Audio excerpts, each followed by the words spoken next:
ลาวทีวีแคนาดา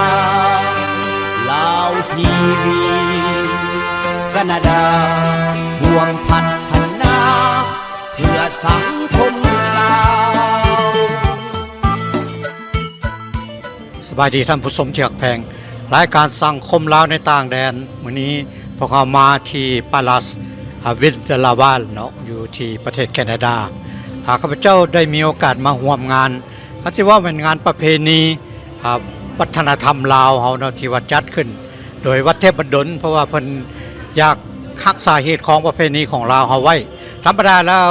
บุญปีใหม่ลาวเฮาก็จัดไปเทื่อนึงแล้วอยู่มอริอันแต่ว่ามื้อนี้น่ะเป็นพิเศษเพิ่นจัดขึ้นเพื่อแสดงถึงเหตุของประเพณีและวัฒนธรรมลาวเฮาเนาะแล้วมื้อนี้นี่ข้าพเจ้าได้มีแขกผู้สำคัญ3ท่านที่มายืนอยู่นี่จากนั้นข้าพเจ้าจะพาท่านผู้ชมไปฮู้จักกับเพิ่นว่าแม่นไผและก็เพิ่นเฮ็ดหน้าที่หยังเนาะขอเชิญสบายดี สบายดี ขอเชิญแนะนำตัวก่อนเนาะ สบายดีขน่อยเป็นรองประธานวัดป่าเทพบดลสิริคนเพชรพรหมจันทร์เนาะ สบายดีท่านผู้ชมอยู่ทางบ้านข้าพเจ้าอนุสิทธิ์ธรรมวงศาประธานหักษาการวัดเทพบันดลในปัจจุบัน สบายดีข้าพเจ้าคำพาบัวหอมประธานคนใหม่และก็คนเก่าได้ชุดที่2เจ้า ท่านผู้ชมอันนั้นก็เฮาก็ฮู้จักไปแล้วเนาะว่าท่าน3ท่านนั้นมีความสำคัญในด้านที่เกี่ยวข้องกับวัดเทพบันดลแนวใดเนาะวันนี้ข้าพเจ้าในเมื่อว่าทุกท่านเฮ็ดเป็นคณะกรรมการอาสาสมัครกันสิว่าเนาะบ่มีเงินเดือนอาสาสมัครอยู่ที่วัดเทพบันดลเนาะครับเจ้าตำแหน่งของพวกท่านก็ฮู้แล้วแต่ว่าข้าพเจ้าจะผู้ที่ว่าสำคัญที่สุดมื้อนี้คือเป็นผู้เพิ่นมีหน้าที่ว่ารักษาการข้าพเจ้าจะพาท่านไปฮู้จักตื่มอีกว่าเป็นหยังจังค่อยว่าเป็นประธานรักษาการเนาะขอเชิญท่านอนุสิทธิ์ซอยบอกหน่อยหนึ่งก่อนได้บอกว่าเป็นอย่างจะค่อยว่าเป็นประธานรักษาการประธานได้ไปใส่ ก่อนจะเข้ามาถึงการสัมภาษณ์นี่ข้าพเจ้าขออธิบายหน่อยหนึงเนาะเกี่ยวกับเป็นประธานหักษาการ เนื่องจากว่าธรรมนูญของวัดได้ระบุเอาไว้ว่าเมื่อประธานผู้เป็นประธานในศกปีที่ผ่านมานั้นเพิ่นลาออกเพื่อไปสมัครเป็นประธานในสูตรต่อไปเมื่อเพิ่นลาออกจากการเป็นประธานข้าพเจ้าเป็นห้องประธานอยู่แล้วก็เลยว่าทางคณะกองประชุมของวัดทางคณะกรรมการวัดทุกคนได้ตกลงมอบหน้าที่ให้ข้าพเจ้าเป็นประธานหักษาการจนว่าจะมีการเลือกตั้งประธานวัดคนใหม่และก็จนกลัวว่าท่านประธานวัดศกผู้ต่อไปที่ว่าถือกันถือรับเลือกตั้งได้มาเข้ามาประจำหน้าที่ใหม่แล้วก็เพิ่นแต่งตั้งคณะกรรมการสูตรใหม่ของเพิ่นจนว่าเฮียบห้อยแล้วข้าพเจ้าก็จะลาออกจากการเป็นประธานรักษาการซึ่งในปัจจุบันนี้ข้าพเจ้ายังรักษาการอยู่จนฮอดท้ายเดือนพฤษภาเนาะอันนี้มันเป็นธรรมนูญที่ว่าเขียนเอาไว้ระบุเอาไว้อย่างชัดเจนทางผู้ชมนั่นก็พวกเขาก็เข้าใจแล้วเพิ่นเป็นประธานรักษาการหรือว่าอินเตอริมเนาะคันสิว่าเป็นรักษาการซ้ำซาว่ามีประธานผู้ใหม่มาเพิ่นว่าวันนี้ในเมื่อเพิ่นรักษาการแล้วข้าพเจ้าอยากถามเพิ่นต่อไปว่าเพิ่นมีโครงการหยังนะโดยเฉพาะอาจจะว่าเกี่ยวกับเรื่องบุญมื้อนี้ก่อนซะเนาะว่าท่านคิดได้จังไดว่าจัดงานนี้ขึ้นมาเพื่อจุดประสงค์หยังจุดประสงค์และความสำคัญของการจัดงานบุญครั้งนี้แม่นอยากรักษาขนบธรรมเนียมประเพณีและวัฒนธรรมของลาวเฮาที่ว่าเป็นมรดกสืบทอดต่อกันมาหลายยุคหลายสมัยที่ว่าข้าพเจ้าเห็นว่ามีความสำคัญถึงแม้นเฮาจะมาอยู่ต่างแดนแต่ขนบธรรมเนียมประเพณีอันนี้มันได้โซให้ถึงความคุณงามความดีและการอยู่ร่วมกันในคนลาวในสังคมลาวของเราเพื่อให้ลูกให้หลานของเราเห็นว่าขนบธรรมเนียมประเพณีและวัฒนธรรมของลาวเรามีความสำคัญอย่าง เฮาจึงได้จัดงานตัวนี้ เพื่อให้ลูกให้หลานเฮาได้เห็น และก็ให้สืบต่อสืบทอดการรักษาขนบธรรมเนียมประเพณีอันนี้ไว้เช่นว่าการสู่ขวนผูกแขนสมมาคารวะขอโทษขออภัยผู้รักผู้ใหญ่ใน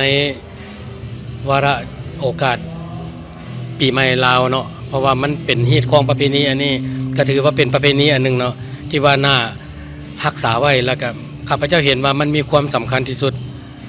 ขอบใจ ท่านผู้ชมนั่นก็เป็นความคิดความเห็นของเพิ่นเนาะที่ว่าเป็นอย่างค่อยจัดงานมื้อนี้ขึ้นมาก็คือดังที่เว้าไปเนาะหมายถึงว่าวัดคืออยู่เมืองลาวเฮาก็หลายวัดเนาะเพิ่นก็จัดแต่ละบุญแต่ละวัดก็เฮ็ดบุญปีใหม่คือกันเพราะฉะนั้นอยู่ที่มอดานเฮาสุดแล้วอาทิตย์แล้วก็มีจัดไปวัดลาวสามัคคีธรรมารามจัดไปแล้วอันนั้นเป็นปีใหม่รวมมื้อนี้ในวันวัดเทพบันดลเพิ่นจัดขึ้นมาคือกันก็บ่มีอย่างผิดพลาดหรอกเนาะเพราะว่าพวกเขาอยู่ใส่งานปีใหม่ลาวเนี่ยเป็นเขาจัดได้ตลอดบัดนี้มาเว้าถึงเรื่องวัดเทพบันดลในฐานะที่ท่านรักษาการนี่ท่านมีโครงการอย่างบ่เฉพาะหน้าโครงการเฉพาะหน้าของพวกเฮาหันจะได้สืบต่อจากโครงการ25ปีของวัดที่จะต้องได้สร้างวัดเทพบันดลให้เป็นจุดสำคัญเป็นจิตใจเป็นดวงใจของคนลาวชาวลาวที่มงเรียนและเขตใกล้เคียงอยากให้วัดนี้เป็นศูนย์รวมของทุกสิ่งของคนลาวเฮาหมดทุกคนถึงแม้เฮาสิมาอยู่ต่างประเทศเฮาก็ต้องสืบต่อรักษาและสร้างวัดเทพบันดลให้เป็นศูนย์กลางของการที่ว่ามีพุทธศาสนาที่ว่าสำคัญที่สุดโดยเฉพาะปัจจุบันนี้สิมของเฮาก็ได้สร้างไปแล้วแต่ก็ยังบ่ได้สำเร็จเพราะก็ยังมีการย่องแล้วก็ทั้งภายในสิมและทั้งนอกสิมให้สมบูรณ์แบบลาวล้านสร้างอันนี้และโครงการต่อไปก็จะมีการสร้างใต้วัด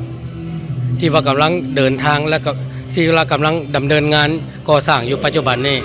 แล้วก็ปรากฏว่าโครงการดังกล่าวได้รับความสนใจและก็ได้รับความเอาใจใส่ของทั้งชาวพุทธลาวและก็ชาวต่างชาติที่ว่าเห็นความสำคัญในการสืบต่อการก่อสร้างโครงการที่ว่าจะสร้างต่อไป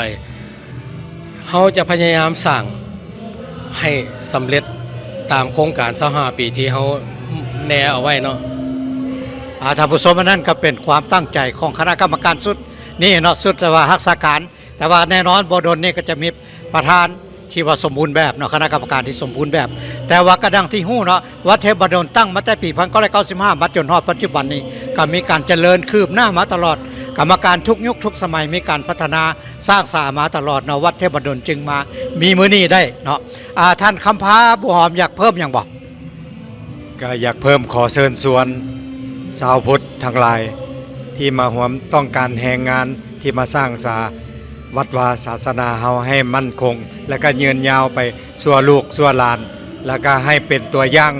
ที่ดีของสังคมลาวที่ว่าเฮาได้สร้างมาแล้วก็ต้องการผู้มาสืบทอดมรดกเฮานี้ไว้ให้มันถาวรแล้วก็เป็นตัวอย่างที่ดีท่านผู้ชมนั่นความเห็นของเพิ่นก็คือว่ามาแล้วพวกเขาจะต้องช่วยกันรักษาเนาะเพราะฉะนั้นวัดวาศาสนาเป็นของหมดทุกคนพวกเขาต้องไปวัดเพื่อว่าจะบำรุงรักษาศาสนาของเฮาไว้เนาะท่านคอนเพชรพรหมจันทร์มีอย่างอยากเพิ่มเติมบ่มีแต่อยากเพิ่มน้อยนึงเนาะคือขอขอบใจมัดที่ว่าชาวลาวเฮาอยู่ในแคนเกเบกที่เขามาร่วมในงานในค่ำคืนมื้อนี้เนาะซึ่งเป็นงานปีใหม่นี่แหละหรือว่าวัฒนธรรมลาวของเฮานี่ให้สืบต่อไปบ่ให้เศร้าบ่ให้มองถึงคนลาวอยู่ไสก็ตามก็ยังมีรักษาประเพณีไว้อยู่ในสมัยนี้ก็ถือว่าเกินขาดหมายที่ว่าคนเขามาร่วมในขอขอบใจน้องส่งที่ปีใหม่ท่านอนุสิทธิ์สิโบให้พรปีใหม่ให้ท่านผู้ชมอยู่ทางบ้านได้บ่ในวาระดิถีปีใหม่ปี2568ข้าพเจ้าขอต่างหน้าคณะกรรมการวัดเทพบันดลพร้อมทั้งอาสาสมัครทุกคนทั้งชาวพุทธลาวและชาวพุทธต่างชาติขออวยพรให้พรแก่ทุกท่านที่ได้ให้การสนับสนุนเป็นกำลังใจให้แก่พวกข้าพเจ้าในการสืบต่อสร้างสาวัดวาศาสนารักษามูลมรดกตัวนี้ไว้ขออวยพรให้พรทุกท่านจงได้รับแต่ความสุขความเจริญปรารถนาสิ่งใดที่เป็นศีลเป็นธรรมขอให้สมดังมุ่งมั่นปรารถนา และก็ขอให้พวกท่านทั้งครอบครัวลูกหลานเครือญาติทุกคนทั้งไกลและไกลจงประสบแต่ความสุขความผาสุกและมีอายุมั่นขวัญยืนและก็เป็นที่เคารพนับถือและหักแพงของคนในสังคมตลอดไปขอบใจหลายๆขอขอบใจเนาะท่านอนุสิทธิ์ท่านผู้ชมนั่นก็เป็นการสัมภาษณ์คณะกรรมการวัดเทพบดลพุทธสุดปัจจุบันเนาะแต่ว่าสุดรักษาการหลักต่อไปก็จะเป็นสุดที่ว่าจะรักษาการตลอดไปละกันสิว่าเนาะดังนั้นท่านผู้ชมมาฮอดนี้รายการสังคมเราในต่างแดนเนาะสำหรับมื้อนี้ข้าพเจ้าสมพรสมรแก้วพร้อมกับท่านบุญคงสินธราพรที่ว่ามาเอาข่าวมื้อนี้เนาะก็ขอขอบใจหลายๆท่านคณะกรรมการเห